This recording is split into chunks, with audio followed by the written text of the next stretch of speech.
तो सब इसीलिए ना कि लखनऊ से एक हाउस प्लान हमारे पास डिजाइन होने के लिए आया था और उसका जो साइज था वो था लगभग 2000 स्क्वायर फीट, यानी कि 40 बाय 50 का जो है इसका साइज था।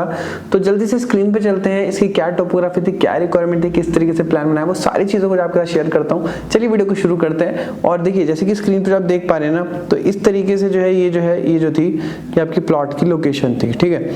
अभी आप देखेंगे तो ये आपका, ये देखिए ये आपका नॉर्थ हो गया, ये साउथ हो गया, देन फिर ये वेस्ट और ये आपका ईस्ट हो गया। तो इसी तरीके से था ये आपका ये वाला कोना जो है प्लॉट का वेस्ट हो गया, देन फिर ये नॉर्थ और ये आपका south and this is east. तो इस तरीके से अब इनका जो था सबसे बड़ी बात है कि एक तो ये आपका नॉर्थ वेस्ट ओपन था और एक नॉर्थ ईस्ट ओपन था। तो अब नॉर्थ वेस्ट और नॉर्थ ईस्ट जो ये आपका 2 साइड ओपन ये प्लॉट था। तो इस तरीके से जो प्लॉट था जिसमें कि आपका फ्रंट जो था ये आपका 40 था और ये इस तरीके से जो था ये 50 था। तो अब आप जो है प्लॉट को समझ गए, अब हम चलते हैं इनकी रिक्वायरमेंट की तरफ। तो सिंपली अगर हम इसमें अगर रिक्वायरमेंट के बारे में बात करें ग्राउंड फ्लोर पे, तो इनको जो है नीचे 2 बेडरूम चाहिए था जिसमें कि एक के साथ जो है वो अटैच वार्डरोब रहे, देन फिर एक आपकी किचन होगी, डेफिनेटली किचन एक ही रहती है। आपकी स्टेयर जो है वो 2 चाहिए थी, एक बाहर से चाहिए थी और एक अंदर से चाहिए थी।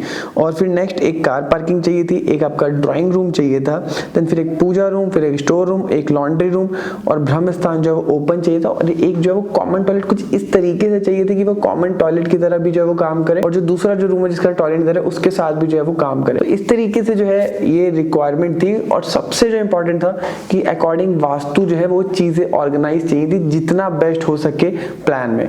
तो चलिए जल्दी से बिना किसी देरी के चलते हैं हम प्लान की तरफ। और अगर आप इंटीरियर्स और आर्किटेक्चर के काफ़ी सारे इंपॉर्टेंट टॉपिक्स को इजी वे में सीखना चाहते हैं इन डेप्थ तरीके से, लाइक आपका किचन डिजाइनिंग कैसे की जाती है, bathroom designing, interior design theme, colour combination rule, bedroom space planning, bathroom space planning, budget making thumb rules, आपके कलर कॉम्बिनेशन रूल और भी बहुत सारे इन डेप्थ कोर्सेज आपको जो है डिटेल में मिल जाएंगे। लिंक आपको डिस्क्रिप्शन में मिल जाएगा। और जैसे कि स्क्रीन पे आप देख रहे हैं आपका ये डायरेक्शन आप देख रहे हैं नॉर्थ वेस्ट साउथ ईस्ट। तो देखिए यहाँ से आपकी जो ये एंट्रेंस हो गई है और एंट्रेंस करते ही जो है ना आप अगर डोर देखेंगे तो डोर से जो एंट्री है वो कुछ इस तरीके से ताकि नॉर्थ ईस्ट की जो है वो फेसिंग मिले घर को।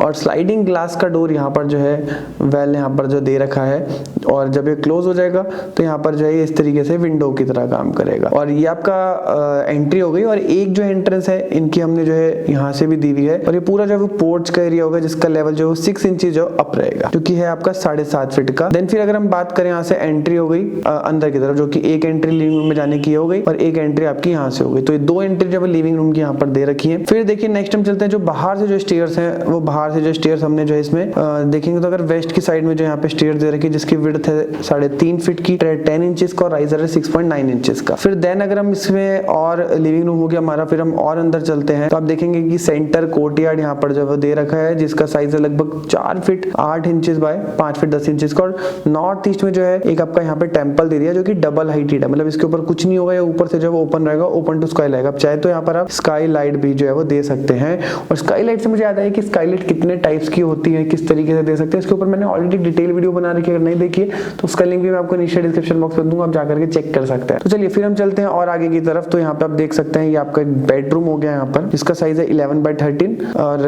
ये जो है बेसिकली आपका एक तरीके से गेस्ट बेडरूम की तरह यहाँ पे कंसीडर किया जाएगा। इसके साथ जो है वो कॉमन टॉयलेट जो है इस तरीके से दे रखा है जैक एंड जिल, मतलब एक आपका डोर इसका अंदर से रहेगा और एक डोर इसका बाहर से रहेगा। फिर हम चलते हैं और आगे की तरफ। तो और आगे आप देखेंगे एक रिक्वायरमेंट मैं इनकी जो और थी मैं आपको बताना भूल गया कि इनको जो नॉर्थ ईस्ट की साइड से जो 6 फीट का जो है छोड़ना था। और फिर एक और मैं इनकी रिक्वायरमेंट बताना भूल गया कि इनको तीनों साइड से जो है आपका स्पेस छोड़ते हुए चलना। तो देखेंगे हमने यहाँ पर जो है नॉर्थ ईस्ट में 6 फीट छोड़ रखा है और यहाँ से जो है वो आपका लगभग 7.5 फीट छोड़ रखा है और पीछे की साइड में भी जो हमने लगभग 2.5 फीट का स्पेस यहाँ पर छोड़ रखा है, ठीक है। फिर चलिए फिर हम चलते हैं और आगे की तरफ। ये आपका हो गया आपका डाइनिंग का एरिया हो गया यहाँ पे और डाइनिंग एरिया से यहाँ पे स्लाइडिंग डोर लगा के यहाँ पर जो है वो प्रॉपर एक गार्डन जो है वो हम यहाँ पर क्रिएट कर सकते हैं और सीटिंग दे सकते हैं कि स्लाइडिंग को अगर आप बंद करते हैं तो ये गार्डन जो है वो आपका डाइनिंग का ही पार्ट बन जाएगा। फिर आप देखेंगे ये आपका किचन हो गया और ये किचन का एक छोटा सा यहाँ पर जो है स्टोर यहाँ पर क्रिएट कर रखा है। किचन का साइज जो है वो है लगभग 8 feet 9 inches bye 11 feet 8 inches का। स्टोर है 4.5 बाय 7 फीट का। फिर इसके साथ ही में साउथ वेस्ट डायरेक्शन में मास्टर बेडरूम आ गया जिसका साइज है 11.25 फीट बाय 13 फीट का और इसके साथ ही में अटैच टॉयलेट आ रखा है जिसका साइज है 6 फीट बाय 6.5 फीट का और इसमें एक वार्डरोब आ गया और एक ड्रेसिंग जैसे जैसे कि इनकी रिक्वायरमेंट थी वो यहाँ पर आ गई इस तरीके से, ठीक है। और इसमें देखिए अब इसमें जो इंटरनल स्टेयरकेस है वो ड्यूप्लेक्स की तरह यहाँ पर जो वो आ रखी है, और इसमें अगर आप देखेंगे तो विड्थ इसकी 3.5 फीट है, ट्रेड वही आपका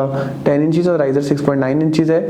और इस तरीके से यहाँ पर जो है वो मैनेज कर रखा है, ओटीएस पूरा जो है वो पीछे दे रखा है। और ओटीएस का बेनिफिट ये है, एक तो यहाँ पर जो पीछे जो ड्रेसिंग है यहाँ पे आपको रोशनी मिलेगी, यहाँ पर आप जो स्टेयर्स पे जो है एक बड़ी सी विंडो यहाँ पर दे सकते हैं, यहाँ से आपको कॉमन टॉयलेट के लिए वेंटिलेशन मिल गया और यहाँ पे बेडरूम के लिए मिल गया। तो इस तरीके से किस तरीके से रिक्वायरमेंट थी, क्या जो है वो डायरेक्शन थी और किस तरीके से प्लानिंग को हमने क्रिएट करा, तो वो जो सारी चीजें आपके लिए उम्मीद करता हूँ कि हेल्पफुल रहेंगी। कोई भी क्वेश्चन है तो आप नीचे कमेंट बॉक्स में पूछ सकते हैं। मिलते हैं नेक्स्ट वीडियो में, तब तक के लिए जय हिंद, वंदे मातरम।